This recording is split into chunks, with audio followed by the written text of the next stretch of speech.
अस्सलाम वालेकुम जी स्टूडेंट्स। हम लोग पढ़ रहे थे रेगुलेशन ऑफ रेस्पिरेशन। उसमें आज जो हमारा टॉपिक है वो है केमिकल रेगुलेशन ऑफ रेस्पिरेशन। इसमें कौन कौन से केमिकल फैक्टर्स होते हैं और उनमें क्या चेंजेस आती हैं जिनकी वजह से हमारी जो बॉडी है वो रेस्पिरेशन को कंट्रोल कर पाती है, और बॉडी के कौन कौन से ऑर्गन्स यूज होते हैं और वो क्या डिटेक्ट करते हैं, सारा कुछ हम देखेंगे। नोट्स भी मैंने बनाए हैं, आप लोगों को सेंड कर दूंगा। आप लोग उसको शॉर्ट करके इजी करके अपनी बुक में लिख सकते हैं, ठीक है। तो देखें, इससे पहले हमने पढ़ा था regulation of respiration bye nervous system. जो हमारा ब्रेन है वो किस तरह रेस्पिरेशन को कंट्रोल करता है। उसमें हमने देखा था कि जो रेस्पिरेशन सेंटर्स होते हैं कुछ ब्रेन में, ब्रेन सारे ब्रेन में तो नहीं होते डेफिनेटली, ब्रेन के कुछ हिस्सों में, वो हिस्से कौन से थे? मेडुला ओब्लंगेटा एंड पोन्स, उसमें आपने देखे थे, देखा था कि रेस्पिरेटरी सेंटर्स होते हैं। इसी तरह ये जो केमिकल रेगुलेशन ऑफ रेस्पिरेशन है, इसके भी सेंटर्स होते हैं। अब वो सेंटर्स कहाँ होते हैं? वो मेडुला ओब्लंगेटा और इसके अलावा कैरोटिड आर्टरी में होते हैं। ये देखें, ये एक डायग्राम है, ठीक है, जिसमें आप देख सकते हैं ये मेडुला ओब्लंगेटा है, इसके अंदर केमिकल रिसेप्टर होते हैं, और इसके अलावा ये कैरोटिड आर्टरी और एओर्टिक नार्च है। एओर्टिक नार्च क्या है? जो हमारा हार्ट है, एओर्टा जो मेन आर्टरी है जहाँ ब्लड इकट्ठा होता है और पूरी बॉडी को सप्लाई होता है। और इसके अलावा क्या है? ये देखें, कैरोटिड आर्टरी, राइट और लेफ्ट कॉमन कैरोटिड आर्टरी, इनमें रिसेप्टर होते हैं, उनको बोलते हैं कीमो रिसेप्टर्स। तो इट्स मीन दैट जो हमारा केमिकल रेगुलेशन ऑफ रेस्पिरेशन है, इसके अंदर जो रिसेप्टर्स होते हैं उनको बोलते हैं कीमो रिसेप्टर्स, और वो किन एरियाज में होते हैं?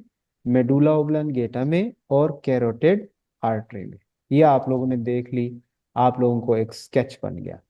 अब सवाल ये पैदा होता है कि कौन सी ऐसी चीजें हैं जो कि केमिकल रिस्पॉन्स पैदा करती हैं और उनकी वजह से क्या होता है।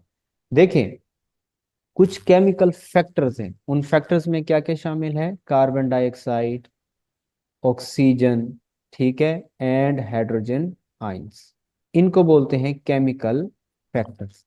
ये केमिकल फैक्टर्स क्या करते हैं? चेंज पैदा करते हैं हमारे पीएच में, हमारे सीएसएफ के पीएच में और हमारे ब्लड के पीएच में। सीएसएफ क्या होता है? सेरिब्रो स्पाइनल फ्लूइड, जो कि हमारे ब्रेन और स्पाइनल कॉर्ड के दरमियान होता है। ये देखें, ये सीएसएफ होता है, ये आपका हमारा ब्रेन है, इसके सराउंडिंग में जो वाटर लाइक नजर आ रहा है ये क्या है? सारा सीएसएफ। ये देखें, निशान भी लगा है। ये क्या है? ये ब्रेन को प्रोटेक्ट करता है। मिसाल के तौर पर आप देखें, मैं झटका देता हूँ यूं, इसी तरह जर्क देता हूँ यूं, तो ये जो दिमाग ब्रेन एकदम यहाँ हड्डियों को नहीं आके लगता, due to the presence of cerebral spinal fluid, CSF बोलते हैं। अब इस सीएसएफ की पीएच को मेंटेन करना और हमारे बॉडी ऑर्गन्स की पीएच को मेंटेन करना, हमारे ब्लड की पीएच को मेंटेन करने में सबसे ज्यादा जो किरदार है वो केमिकल, जो अभी आपने फैक्टर्स पढ़े उनका है। और उनमें भी कौन सा ऐसा केमिकल फैक्टर है जो सबसे ज्यादा इंपॉर्टेंट है? दैट इज कार्बन डाइऑक्साइड, ठीक है। इस मीन के कार्बन डाइऑक्साइड जस्ट टॉक्सिक नहीं है, हमारी बॉडी में पीएच को मेंटेन करने के लिए भी जरूरी है। पीएच क्या है? To measure anything is acidic और बेस, कोई चीज तेजाबियत वाली है या उसके उलट अल्कलाइन या बेसिक है, इस चीज को बोलते हैं पीएच। वो भी मैं आपको बताता हूँ, बेफिक्र हो जाए, प्रॉपर डायग्राम है उसकी। तो अगर हमारी बॉडी में किसी आर्गन या सीएसएफ की या ब्लड की पीएच जब हद से ज्यादा बढ़ जाएगी, यानी वो एसिडिक हो जाएगा, तो डेफिनेटली वो अपना नॉर्मल फंक्शन परफॉर्म नहीं कर पाएगा। और इसी तरह अगर पीएच बहुत कम हो जाएगी तो भी वो अपना नॉर्मल फंक्शन परफॉर्म नहीं कर पाएगा। So it is very important to maintain the pH for the normal functioning of our body. और ये नॉर्मल पीएच का काम कौन कर रहा है? कार्बन डाइऑक्साइड कर रहा है, ठीक है ना।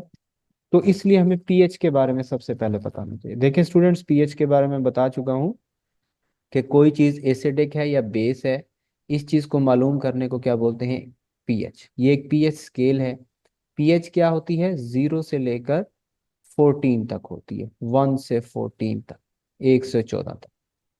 अब जो दरमियान वाला मिडल नंबर है, अगर किसी चीज की पीएच 7 है, वो न्यूट्रल होता है। वो ना एसिडिक है ना बेस है, वो न्यूट्रल है, जैसा कि वाटर न्यूट्रल है। इसी तरह अगर कोई चीज जिसकी पीएच लो है, कीप इन माइंड, लो का मतलब है 1 से लेकर 6 तक। 7 तो न्यूट्रल है ना, 7 से नीचे नीचे। तो लो पीएच मींस एसिडिक, ये देखें लिखा हुआ है। लेस देन 7 यानी 1 to 6 जो है, वो क्या है, एसिडिक है। ठीक है। और इसी तरह अगर किसी चीज की पीएच हाई है, यानी कि अबाउ 7 है, 8 से 14 के दरमियान, वो क्या होगी, अल्कलाइन होगी। तो ये आप लोगों ने कंसेप्ट बना लेना है, आगे आपको टॉपिक जो है ना बड़े आराम से समझ आए। पीएच क्या होती है, कोई चीज एसिडिक है या बेस है, ये मालूम करना। पीएच, लो पीएच का मतलब क्या होता है, एसिडिक। और हाई पीएच का मतलब क्या होता है, अल्कलाइन। ये दो बातें आप लोगों ने याद रखनी है, ये बार बार ऊपर रिपीट होने वाली। जी स्टूडेंट्स, तो अभी हमने पढ़ा कि जो कार्बन डाइऑक्साइड है, वो क्या है, हमारी बॉडी के अंदर पीएच को मेंटेन करने के लिए जरूरी है। और पीएच क्यों जरूरी है, हमारी बॉडी के नॉर्मल फंक्शनिंग के लिए। इतनी बातें अगर आपको समझ आ गई हैं तो आगे चलते हैं। अब देखें, जो केमिकल फैक्टर्स हैं जिनमें ऑक्सीजन भी है, कार्बन डाइऑक्साइड भी है और हाइड्रोजन आयंस भी हैं, ये तीन हैं। लेकिन इनमें सबसे जो मेन चीज है, मेन जो इम्पोर्टेंट है, दैट इज कार्बन डाइऑक्साइड। ये कार्बन डाइऑक्साइड क्यों, क्योंकि जो brain is more sensitive to carbon dioxide, and a slight change in the level of carbon dioxide affect the pH. ठीक है। थोड़ा सा भी कार्बन डाइऑक्साइड कम होती है या ज्यादा होती है, तो पीएच में क्या होता है, फौरन से एक फ्लक्चुएशन आती है, तब्दीली आती है। वो तब्दीली, वो चेंज को हमारे जो कीमो रिसेप्टर हैं कैरोटिड आर्टरी में, और इसके अलावा जो है हमारे मेडुला ओब्लांग, फौरन से उसको डिटेक्ट करते हैं और उसको अमल करते हैं। अब फॉर एग्जांपल अगर पीएच हाई हो गई है, हाई पीएच का मतलब अल्कलाइन, अल्कलाइन का मतलब क्या है कि कार्बन डाइऑक्साइड कम हो गई है। ठीक है। तो फिर क्या करेगी हमारी बॉडी, ऑर्डर देगी कि सांस को कम किया जाए, यानी कि जो एक्सहेल है कम करें, ताकि कार्बन डाइऑक्साइड अंदर रिटेन रहे, बच कर रहे, और पीएच जो है ना थोड़ी ऊपर आए, नॉर्मल हो जाए। इसी तरह अगर पीएच लो हो गई है, लो का मतलब अभी मैंने बताया था 1 से 6 तक, एसिडिक हो गई है, तो इसका मतलब कार्बन डाइऑक्साइड ज्यादा हो गई है। उसको एक्सहेल ज्यादा करें, वेंटिलेशन करें, ताकि क्या हो जाए, पीएच नॉर्मल आ जाए। तो इन चीजों को हम क्या करते हैं, थोड़ा सा पढ़ लेते हैं। ठीक है स्टूडेंट। तो ये आप लोगों ने देख लिया केमिकल रिसेप्टर्स कहाँ पे हैं, सॉरी हाँ, कीमो रिसेप्टर्स कहाँ पे हैं। ये कैरोटिड आर्टरी, गर्दन की जो देखें मेन आर्टरी है। इसके अलावा मेडुला ओब्लंगेटा है। पीएच स्केल भी आपने देख लिया। पीएच लो का मतलब क्या होता है, एसिडिक, हाई का मतलब ये। अब मैं जो है ना थोड़ा टॉपिक पढ़ के आपको बताता हूँ, सीएसएफ का भी आपको पता चल गया। देखिए स्टूडेंट्स, हो क्या रहा होता है एक्चुअली अंदर, आप लोगों ने पहले भी पढ़ा था कि जो एक्सक्रीशन ऑफ कार्बन डाइऑक्साइड है, रिमूवल ऑफ कार्बन डाइऑक्साइड है हमारी बॉडी में, वो कैसे होता है, वो यूं होता है कि जो कार्बन डाइऑक्साइड हो वो हमारे ब्लड के अंदर इंटर होती है, और सीएसएफ, सेरिब्रोस्पाइनल फ्लूइड, जो भी आपने देखा जो ब्रेन की प्रोटेक्शन कर रहा है, उसके अंदर इंटर होती है। और उसमें मौजूद ब्लड में क्या करती है, केमिकल रिएक्शन करती है। अब देखें यहाँ पे जो कीमो रिसेप्टर या केमिकल कंट्रोल है, इसमें ज्यादातर किसका अमल है, सीएसएफ का, सेरिब्रोस्पाइनल फ्लूइड का। कार्बन डाइऑक्साइड क्या करती है, इंटर करती है सेरिब्रोस्पाइनल फ्लूइड में। वहां से वहां पे, क्योंकि देखें सीएसएफ में 99.13% क्या होता है, वाटर ही होता है।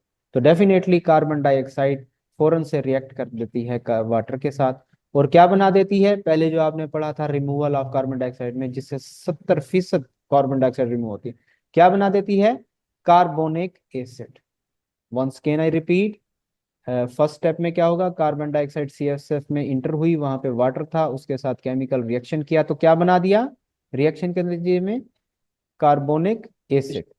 अब जो कार्बोनिक एसिड है ये देन क्या होता है, ये डिसोसिएट होता है, ये ब्रेक डाउन होता है हाइड्रोजन आइंस में, प्लस किसके अंदर, प्लस ये जो एंड में जो चीज है निकलती है, इसको क्या बोला था हम लोगों ने, इसको बोला था बाइकार्बोनेट्स। ये समझ आई है। तो कार्बन डाइऑक्साइड ने क्या किया, इंटर किया, रिएक्ट किया वाटर के साथ, क्या बनाया, कार्बोनिक एसिड बनाया। कार्बोनिक एसिड सप्लिट हुआ किसमें, हाइड्रोजन आइंस में और बाइकार्बोनेट्स में। ठीक है ना, ये सारी चीजें होंगी। अब यहाँ पे एक चीज जो आपको माइंड में रखनी चाहिए वो ये है, अच्छा स्टूडेंट यहाँ तक आपने देखा कि कार्बन डाइऑक्साइड ने इंटर किया CSF में, वहां पे वाटर के साथ रिएक्शन करके कार्बोनिक एसिड बनाया, कार्बोनिक एसिड की ब्रेकडाउन हुई किसके अंदर, हाइड्रोजन आइंस में और बाइकार्बोनेट्स में। अब इसका मतलब है कि जितनी ज्यादा कार्बन डाइऑक्साइड इंटर करेगी CSF के अंदर, उतना ज्यादा वो वाटर के साथ रिएक्ट करेगी और उतना ही ज्यादा क्या निकलेंगे, हाइड्रोजन आइंस निकलेंगे। इसका मतलब हाई और मोर हाइड्रोजन आयन जो हैं वो क्या करेंगे, वो लो पीएच करेंगे, यानी कि एसिडिक करेंगे। लो पीएच का मतलब क्या था, अभी आपने पढ़ा 1 से 6 का मतलब क्या होता है, एसिडिक। और ब्रीथिंग क्या होगी, इंक्रीज होगी, क्योंकि जो हमारी कार्बन डाइऑक्साइड है वो ज्यादा आ रही है, हाइड्रोजन आयन ज्यादा प्रोड्यूस हो रहे हैं, एसिडिक हो रहा है। अब उसको एक्सहेल किया जाएगा, निकाला जाएगा, ताकि क्या हो जाए, उसमें से कार्बन डाइऑक्साइड ज्यादा से ज्यादा निकल जाए।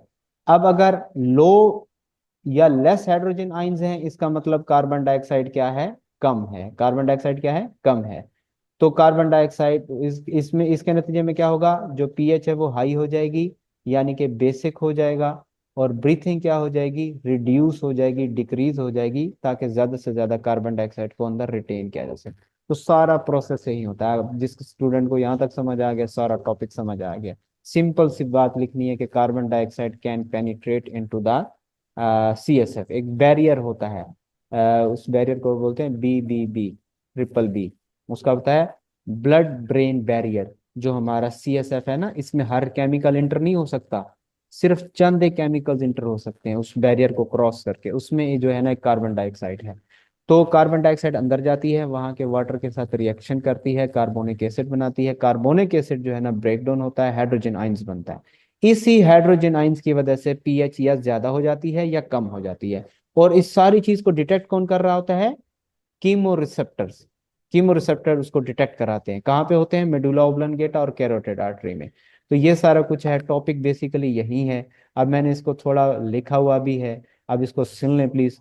Level of carbon dioxide in cerebral spinal fluid यानी CSF play important role in the regulation of respiration.